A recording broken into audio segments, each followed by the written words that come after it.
महबूबा मुफ्ती की सुपुत्री इल्तिजा मुफ्ती, जिनको लेकर पीडीपी में ये बात आम है कि आने वाला कल पीपल्स डेमोक्रेटिक पार्टी का इल्तिजा मुफ्ती ही हैं।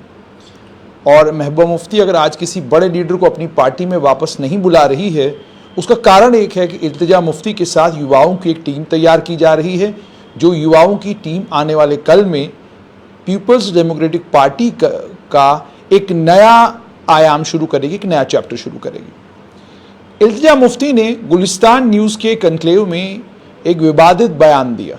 हालांकि उस विवादित बयान पर भारतीय जनता पार्टी के बड़े नेताओं ने चुप्पी साधी हुई है अभी तक। बयान यह था कि 10 लाख फौज को आप हटा दीजिए, फिर देखिए वेंटिलेटर पर कौन है। जहां पर शीर्ष नेतृत्व भारतीय जनता पार्टी का अभी तक इस पर कुछ नहीं बोला है, वहीं पर बीजेवाईएम के नेता और बीजेवाईएम के अध्यक्ष से कल हमारी बातचीत हुई। उन्होंने भी इसका खंडन भी किया, माफ कीजिएगा, उन्होंने इसका विरोध भी किया और उन्होंने ये कहा कि ये देशद्रोह का मामला बनता है। कल एक रेस्टोरेंट में खाना खाने के लिए जब महबूबा मुफ्ती और उनका परिवार और पीडीपी के लोग गए हुए थे, वहां पर बीजेवाईएम के स्टेट सेक्रेटरी, मेरे साथ इस समय हैं युवराज ज्ञान सिंह, ये वहां पे मौजूद थे। इन्होंने कन्फ्रंट किया इल्तिजा मुफ्ती को। आइए इनसे बात करते हैं।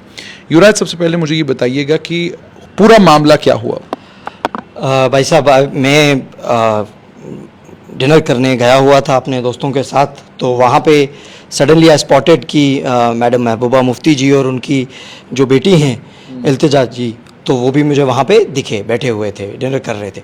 तो as soon as they finish the dinner, तो जब वो वहाँ से जा रहे थे, क्योंकि मैं कॉन्क्लेव में भी गया हुआ था और जैसे ही आपने कहा युवा मोर्चा के प्रदेश अध्यक्ष अरुण जी ने भी इस मुद्दे पे अपने विचार रखे थे, और जब प्रदेश अध्यक्ष युवा मोर्चा के विचार रख रहे हैं तो पार्टी विचार रख रही है। तो जब उन्होंने भी विचार रखे और जब मैंने इल्तिजा मुफ्ती जी को देखा तो मुझसे रहा नहीं गया, क्योंकि उन्होंने कुछ स्टेटमेंट्स हैं जो कन्क्लेव में दी। इनफैक्ट उन्होंने तो ये कहा कि वो she is not going to get into politics, but she gave some real political statements. जैसे उन्होंने ये कहा कि अगर आप कश्मीर से, जैसे आपने कहा कि अगर कश्मीर से आप इंडियन आर्मी को हटा दीजिए तो देखेंगे वेंटिलेटर पे कौन होगा। तो जब ये बात मैंने सुनी थी तो तभी मेरे मन में आया, अगर मुझे मौका मिलेगा तो मैं इस विषय पे ज़रूर बात करूँगा। तो मुझे वो वहाँ मिले और मैंने कन्फ्रंट किया और मैंने उनसे इस विषय पे बात करी। मैंने अपने बिल्कुल लहजे के साथ, तमीज़ के साथ, तहजीब के साथ मैंने उनको ये बात कही कि अगर आप इस प्रकार के बयान अगर आप देंगी तो आप जैसे लोग ही हैं जिसके कारण आज कश्मीर की ये स्थिति है। आज कश्मीर में जिस प्रकार की अगर आज कोई माहौल है तो उसके लिए केवल और केवल इस प्रकार की विचारधारा वाले लोग जिम्मेवार हैं। क्या विचारधारा है जो आपको लगती है कश्मीर घाटी में हालात खराब कर रही है? जितनी मैं सूझबूझ रखता हूं, आई रियली फील जो कश्मीर के पॉलिटिकल लोग हैं, they never want Kashmir to be a safe state और for the citizens of Kashmir. क्योंकि अगर वो इस एजेंडा को, इस प्रोपेगेंडा को बंद कर देंगे तो उसके साथ उनकी दुकानें भी बंद हो जाएंगी। तो मैं मानता हूं कश्मीरी लीडर्स ही रिस्पॉन्सिबल हैं कश्मीर की, और साथ में जम्मू की, रजौरी की, पुंछ की, पीर पंजाल बेल्ट की, डोडा किश्तवाड़ भदरवाह की, लेह लद्दाख की। अगर आज कोई भी जिस प्रकार की भी स्थिति रही है, जहां पे प्रगति में चाहे कमी रही हो, चाहे कुछ और हुआ हो, तो उसके लिए केवल और केवल कश्मीरी लीडरशिप रिस्पॉन्सिबल है। जैसे आपने कश्मीरी लीडरशिप रिस्पॉन्सिबल है, इल्तिजा से जब आप बात कर रहे थे वहां पर क्या उन्होंने कोई रिस्पॉन्स दिया? Yes, she said that I'm just here to have dinner.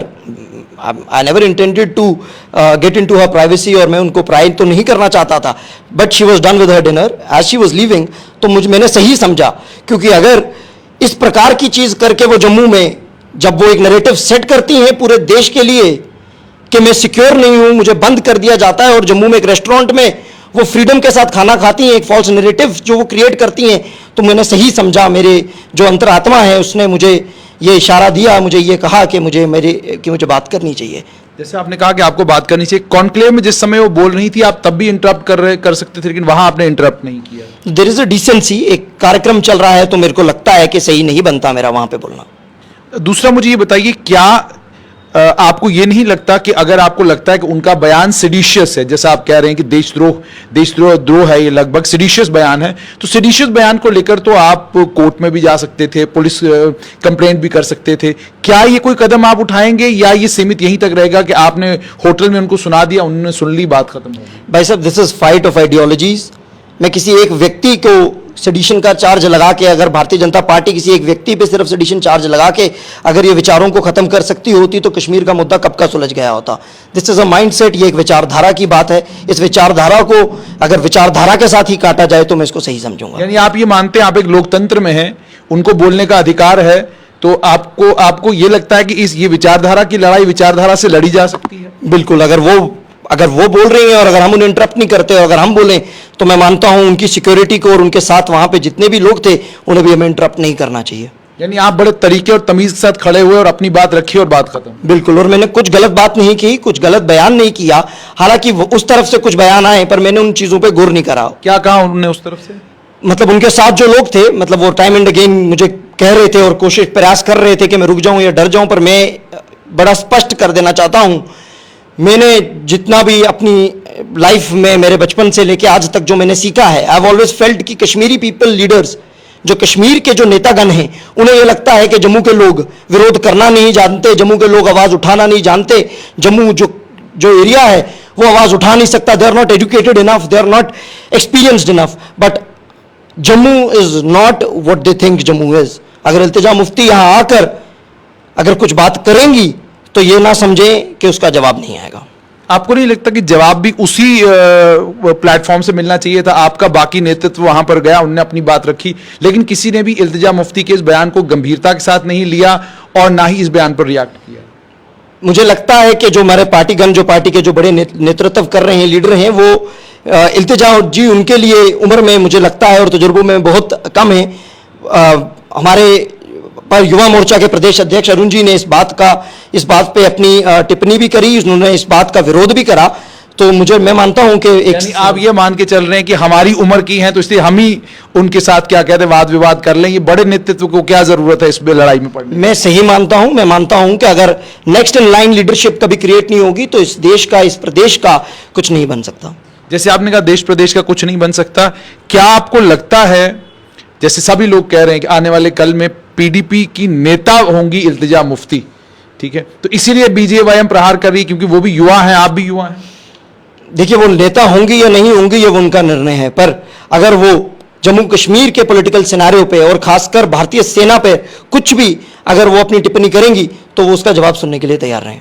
बहुत बहुत शुक्रिया। तो ये थे युवराज ज्ञान सिंह। आपने साफ तौर पर इनसे सुन लिया कि जहां तक शीर्ष नेतृत्व का ताल्लुक है, उन्होंने एक बात बड़ी क्लियर की कि इल्तिजा मुफ्ती अभी युवा हैं और बनता भी यही है कि युवा चेहरे ने अगर कोई बात एक लोकतांत्रिक तरीके से कहीं पर कोई बात कही है और उस बात का लोकतांत्रिक तरीके से जवाब दिया जाना चाहिए, इसीलिए हम जवाब दे रहे हैं और हम उनको ये साफ करना चाहते हैं कि ये जो आपकी विचारधारा है, इसी विचारधारा ने घाटी को और जम्मू कश्मीर का ये हाल कर रखा है जिस हाल में आज जम्मू कश्मीर है, मगर हम इस विचारधारा को चलने नहीं देंगे। ये बात कही है बीजेवाईएम के स्टेट सेक्रेटरी युवराज ज्ञान सिंह ने।